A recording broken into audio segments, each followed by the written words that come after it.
Bob Thompson and others to try and explain some of that. CBS's Sports Dennis Dodd, the Big Ten's continued pursuit of 4 Pac-12 schools. This is an article this afternoon. Paul shared it with us. Is leading to concern that another round of expansion would collapse or could collapse the Pac-12. That's not breaking news. But, and I text Dennis on a couple of things. Big Ten Commissioner Kevin Warren continues to seek an offer from Amazon, potentially another partner for additional Big Ten football media rights revenue. Also, an often deemed substantial enough would likely convince an offer deemed substantial enough would likely convince Big Ten presidents to add Cal, Oregon, Stanford, and Washington. It would be valuable additions to the league from the Pac-12. That figure believed to be less, though, than $100 million annually. Again, that's still, on top of everything else they're making. So I asked Dennis, he's not at the college football playoff meetings. This is something that he didn't just decide today to type this story. That means he's hearing. There are people in his ear, and vice versa. He's doing his due diligence. And then, of course, if that happens, the other part of it, if the Big Ten moves, if that happens, I think the other 4 schools in the Pac-12 will want to jump to our league, said a Big 12 source familiar with situation. Of course they would, because there would be nothing left. Just like if the Big 12 had just completely obliterated and evaporated after Texas and Oklahoma left. So that's still out there. It's kind of like been the calm. Nothing's actually out there. Is there anything breaking here? No. But it kind of makes you wonder if the Big Ten is scratching an itch and going for that next jugular. Well, I mean, kind of circling back to where we started here, I do think there are some things that are interesting coming out of those meetings. I just don't think that the network trade-offs and all of that are really, I can't comprehend those very well. But the week 0 talk and kind of how they would shuffle around with some of the dates, I think is interesting. But to this point right here, I think that it's 50% something to it, and also 50% just hot air, because this is like a scheduled tweet. Every 3.5 weeks, this tweet pops up in some form or fashion from the same place, basically, and it gets everybody's feathers ruffled again. And when were we, what was the mood around expansion the last week? There was nothing, right? There was nothing to talk about. All of a sudden, it's dead quiet, and boom, people are talking about something that could happen. And there's a word that you kept repeating there: if the Big Ten wants to do this, if the Big Ten wants to do that. Yeah, if the Big Ten wants to make a move, that's all what we've all been waiting on. That's what we've all been waiting on. Do they want Oregon? Do they want Washington? If they do, make that move, and we'll all be completely unsurprised by it, and you'll do that, and then that will cause this domino effect that, we'll probably see the Pac-12 disband in some form or fashion, or the Big Ten's going to stay pat. The Big Ten has the cards clearly right now. But there is enough there, and I think it's a combination. I think it's the Big Ten loves having their name involved, in the news cycle, and the fact that they're brought up, and the fact that this is probably part of a grander plan when all is said and done. Although there's another side of it that says, every sign's out there that they're staying pat for right now. So I think it's kind of like what you want to believe in regards to the Big Ten and their agenda, and to each their own on that. I do think there's at least some smoke still. The fire's never truly gone out, but I don't know how many flames there really are right now for more crazy movement. And I think the Big 12 has motivation to keep this thing going on, clearly, right? I mean, there's a desire on their part, it seems, to take advantage of any opportunity to potentially add teams down the road. The Pac-12 is obviously hugely invested. They've had to ward off Big 10, Big 12 folks whenever they've had these anonymous quotes. And then there's, the ACC that eventually gets, lumped into it in some form or fashion because of the fact that they're, kind of seen as the last bastion of uncharted territory that could make Oklahoma, Texas type moves in the future, although we know that's another decade down the road. So there's a lot of pieces coming together, but it does seem like every time it starts to kind of get quiet, there's this one area that always pops up and kind of gets the waters churning again. And the reason it did is because they had the college football meetings in Chicago, and then later in October, like the 20th, they're going to be in Dallas. And I think that's the one where you might see some more than just talk and meetings. I think you're going to see a little bit more come out of that meeting. My question for Amazon, and I get that you have tons of money and you don't really worry about space, and there's no, it's not like network programming where you have to fill time slots. You can just throw something on the wall. You could have 28 things running at the same time. Yeah, you don't have to worry about all that. So there's differences here. So content is just content. But that's also what's kind of gotten some of these streamers in trouble.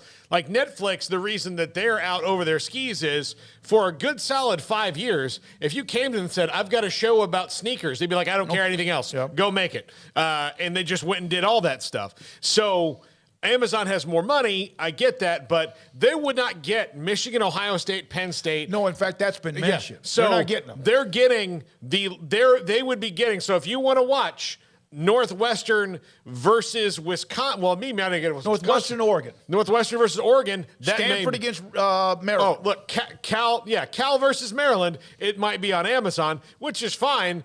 That might be just them saying, like, the only people who are going to watch this game are going to intentionally go find it unless both those teams get really, really good. So right, it's like ESPN Plus for me. The only time I get on there is if, one, it's a game where I'm not attending and I need to watch it, and on occasion something else or two that I might want to watch. Here's from Ross Dellinger, SI.com. The 10 commissioners, Notre Dame Athletic Director Jack Swarbrick, met 10 hours over the last couple of days. Made progress was a mention. Expanding the football playoff by 2024 is still the goal. No specific answers, details, but Bill Hancock saying earlier is icing on the cake, earlier than 2026. We're going to have our cake in 2026. Can we ice it now, start earlier? That's what we're working on right now. They'll meet again in Dallas on October 20th, and I'm not so sure that wouldn't be great for us to have someone there to cover that during that meeting. So there's a little bit of that, what's going on. Also, so I think out of all of that, like the only thing that appears factual, like to really chew on, is the 2026, yeah. and that's when the playoff will start at worst, and they're trying to get it in 2024 as early as possible. I don't know. I could see them swinging that just because it feels like they really wouldn't be talking about it too much if they didn't feel there was a really good chance of doing that, right? Yep. So I think that's probably a pretty good chance of happening. But yeah, outside of that nugget right there from those meetings, that's it. That's pretty much it. And then I guess some of the talk about moving up the schedule to accommodate later playoff or to accommodate extra playoff games. But then, of course, that would fall under the umbrella of what they'd want to do in 2024, 2025, 2026. So all that's kind of tied into the same story.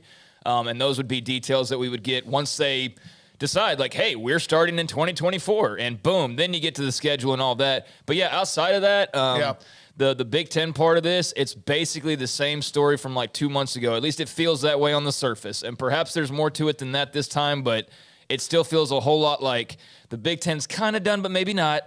We'll tell you when we want to tell you.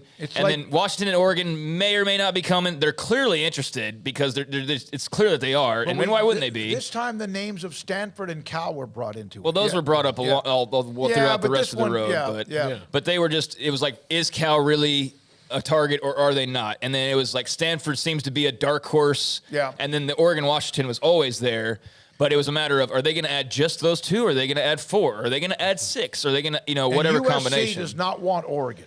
Well, that's the theory. A&M didn't want Texas, and we saw what happened if the entire conference decides otherwise. Tell USC that they have one less road trip that's 500 miles away, and they've also got, or however much the distance would be, and they've got, or one less chartered flight to have to go cross country with. They can instead have a little short mud hopper to get there, and they'd add like a 0 to their total. I'm sure they would be open-minded to that. Well, the games is if the first round games, whatever year they begin, and this is something that you think of. Okay, when are they going to play? Because the NFL has taken over most of the back end of December.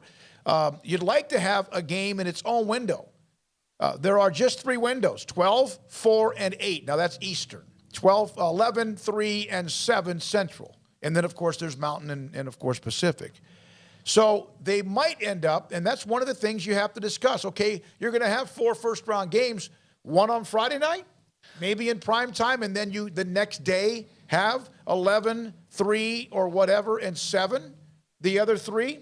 That way you get away from the NFL. Now, the NFL on Saturdays in the the mid part of the month, they start coming in on Saturday. The problem that they will encounter is that many years ago, they just decided we're not going to do anything for 3 weeks in December.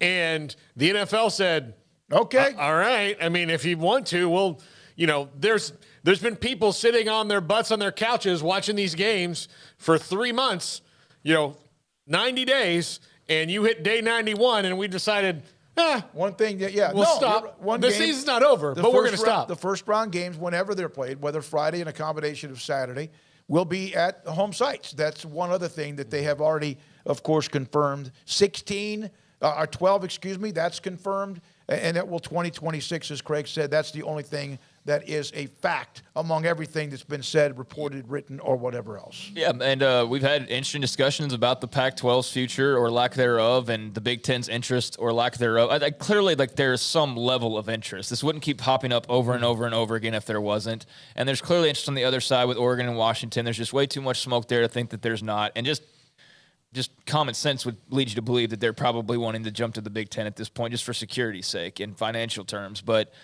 yeah, I mean, I think there's clearly still something to all of that. It's just a matter of, this is a 5-year game, a 10-year game. Like, what is this ultimately? And that's what we don't know, is the deep down motivations of those trying to pull these strings behind the scenes. Like, we know Kliavkoff wants to hold the Pac-12 together. Duh, he's the commissioner of the Pac-12. What else is he going to do? But what does Kevin Warren really want? People seem to know, but I have no idea. Like, I know that he wanted a couple of teams from LA. Well, that makes perfect sense. But how much more does he really want? If he's satisfied, he's full, and he likes just basically being the little chaos guy and making everybody have to watch their backs constantly, then I'm sure he's having fun playing with the puppets right now.